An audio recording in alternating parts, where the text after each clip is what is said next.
Hey family, I hope you're good. Welcome to my channel, Phie.Love Intuitive Conversations. If you like my content, please do like, share, and subscribe. And if you've got any hate or negativity, keep it on your side of the street. It will not be acknowledged. I would like to just speak a little bit on something I brought up in my last video with regards to closure and us letting people go, friends, family, people that don't resonate with us. I'm not gonna make this a long video. I might have one oracle card at the end, and yeah, but I really wanted to stress on us being more aware of what people and energies around us are hindering our growth. Have you ever just tried cutting certain people out of your life?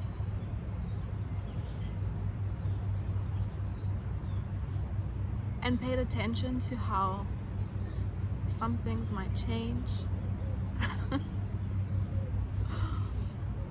Have you ever considered that someone's presence, someone's energy, someone's vibration, someone's way of thinking, someone's thought pattern, someone's constant issues, someone's ability to stay in a constant state of drama, non-action, someone's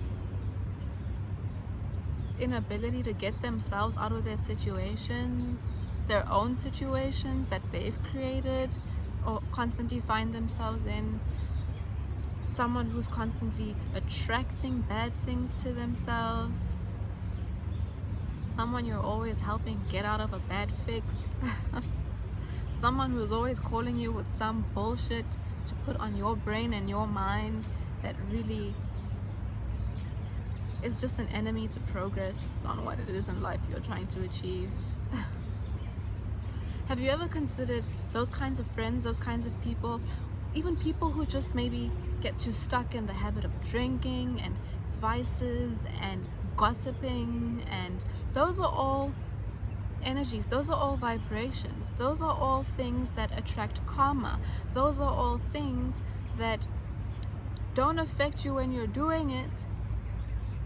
They come back on you in different ways in your future, and that shit can hit you. It can hit you just for being a part of it with somebody. That is not superstition. That is not, it's universal law. What you put out, what you engage in, will always come back. And what can amplify it as well is the kinds of people maybe you're going against, who maybe have no reason to be, or you have no reason, or the people you're around have no reason to be going against. That amplifies how it comes back. Because all the judgments we make are always based on our own level of understanding, and are also based and influenced by the kinds of energy we allow into our field. You think that just because you have a friend who you see once or twice a week or a month, that their energy isn't affecting you and how you operate throughout the month in some way, shape, or form? If you're resonating with someone on some level, you're connecting. You're dropping yourself to meet someone. By doing that, you're calling and manipulating things unknowingly in your own world without even knowing it. So what energies around you could be hindering your growth? What energies around you could be stopping you from moving forward into your blessings? sometimes you need to drop one thing in order to gain something else, right? What if that person or thing that needs to be dropped is the thing that's hindering you from evolving, from moving forward, from growing, from leaving a cycle, from attracting a job, from attracting someone you love, like, want, from attracting a certain kind of energetic vibration you'd like to see existing in your relationships. You could be hoping and wishing for something so badly, but you're hanging around people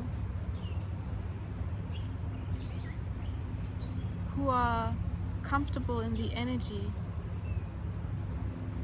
of what is completely against what you want.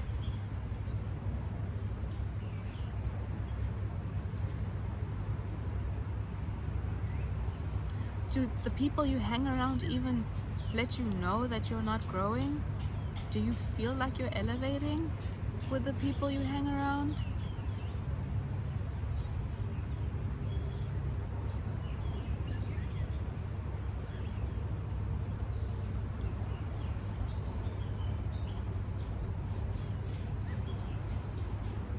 Do the people you hang around help you decide where your idea of reality starts and ends? Or is it just a never-ending cycle? Work the week to live for Friday. On this side of the world, they've got things called Puza Thursdays. I don't know.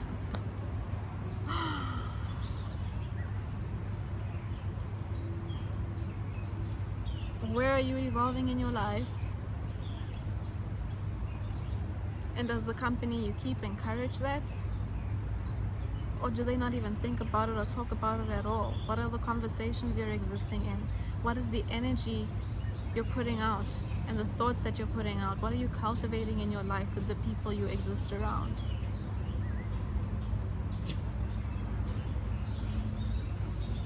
Is it money, money, money, money all the time? Is it self-love? Is it mental wellness? Is it self-improvement? Is it peace? Is it constant fear-mongering? Is it news? Is it problems? What are you enforcing in your life with the people around you? And if you didn't have those people around you, would it be different?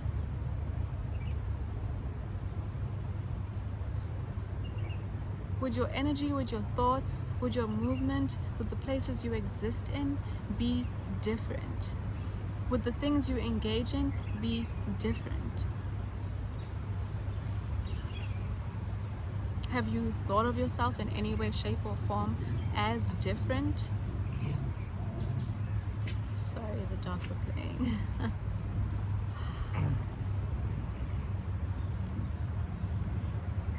And when you come to these realizations, do you think that you have the strength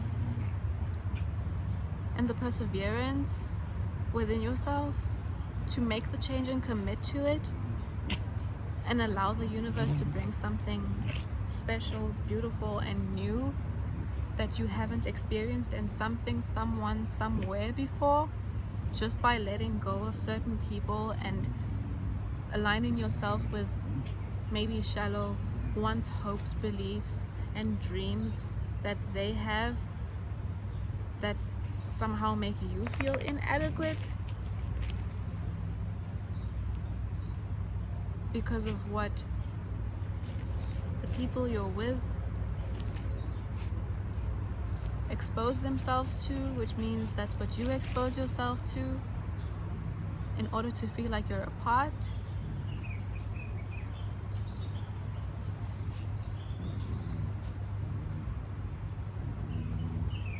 What are the relationships in your life? Like, what cycles are they keeping you in? You know, our lower parts of life are all about getting past the cycles, getting past the hard stuff, so the later part of life can be more enjoyable, can be more easygoing, because you've worked through the issues. Life can't be a constant cycle of struggle. At some point, we need to be able to settle and feel our peace. But maybe the people we surround ourselves with are stuck in cycles that they are not aware of or choose not to evolve out of.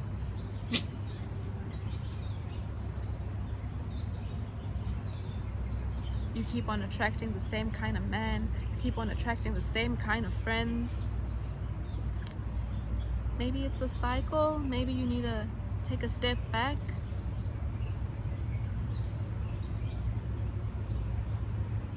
and create other cycles, allow new ways, new energies and perspectives to bring in new, more pleasing cycles to your life with different kinds of people who will help you create those new cycles.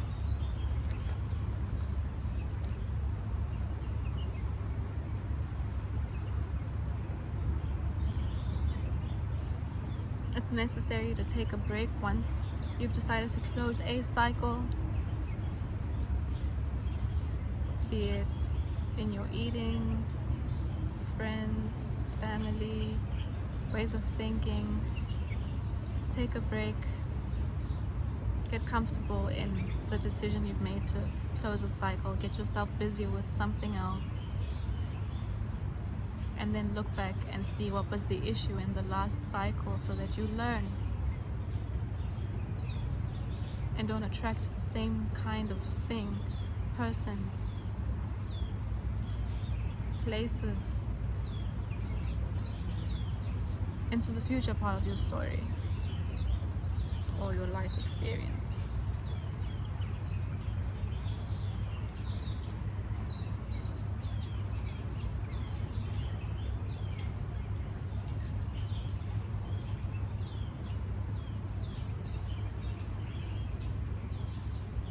Also, maybe take a step back to see what part of what part of the interactions that you have with the people around you help you actually pay attention to what is real and what isn't. Are you paying more attention to stuff that is very thought-based, emotional, just in the moment because it's something to talk about and something to engage in?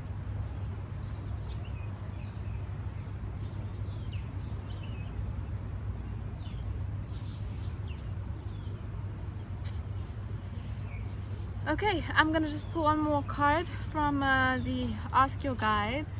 I really like this deck. I think it gives some really good support and advice. So let's see what guides have. Ooh, another nice card. Death from the Guardian Angels. Now I know death sometimes can come across like, ooh, what does she mean death? This kind of death means closing cycles. Closing cycles and welcoming new beginnings into your life. Okay, things need to die, things need to end in order to come alive again or to be new. And that doesn't mean you're going to still leave the door ajar so someone can peep through or you can run back. If you're done with the cycle, you're done with the cycle. It's time to move forward, partner. And people gotta respect you for that. And you will be respected, and you will be a good example to the ones who maybe were not aware. I'm gonna read Death.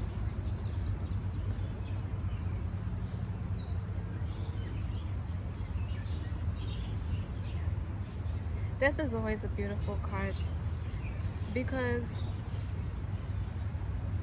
it means things are ready to end.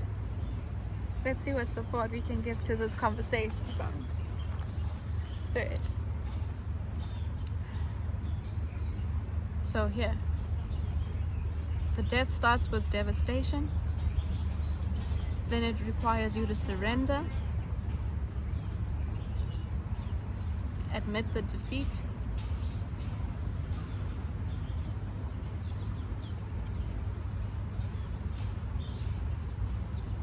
and move on from your perception of humiliation. Because sometimes we make changes, we end things, we did things in our lives, and because now we feel like an outcast, somehow the feeling of humiliation and shame for certain things might come upon us depending on what's influencing us around us. So start small, dead the small situations that in the beginning, if you ended that and let it go, it's okay. It's not, get yourself into the swing of ridding and cleaning your space, your energy, your home, of cleaning your home. Start with the small things and move on to the bigger things. Relationships, patterns, habits, vices.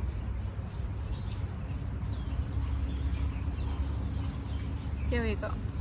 As hard as this may be to admit, yes, it's hard to admit that we need to dead certain situations and relationships in our lives. It's time to give up on your present efforts and walk away from a situation that has no more life in it. Whether it is a dead-end job, a relationship that has run its course, or a pattern of behavior in you that's no longer getting you what you want. Recognize what isn't working anymore. Does this not just support so beautifully what I've been saying? There are times in life when things or circumstances come to a natural end, some of which may seem beyond your control. This is one of those times.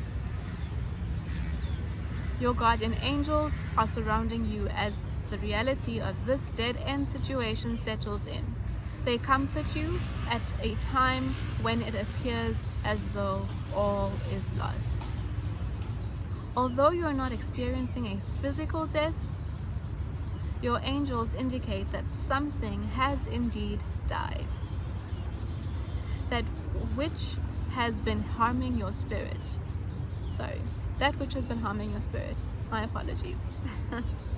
The good news is that the worst has already occurred. It will not get any worse than this. And soon a new day will dawn. As hard as it can be to admit, accept that defeat or dead end. Because the sooner you do, the sooner the real gifts you seek will appear from the right resources. I hope this hits whoever it's meant to resonate with and supports whoever is going through these times of deading and purging and letting things go in your life. I promise you, it's always going to get better. And it's more the moment you were fearing, the moment that you built up in your mind, that most of the time turns out not being the worst or hardest moments to go through, but getting to it and making the decision to do it, that requires a lot of inner strength and overcoming of fears. But once you've done it, and then you move on to your healing. You move on to your commitment and your healing. So I really hope this helps whoever is meant to see this video. I know it will reach the right people, and that the angel messages and the messages from guides and spirit will reach the people who need to hear it. And I guess I'll see you guys I definitely will see you guys in the next video. Bye.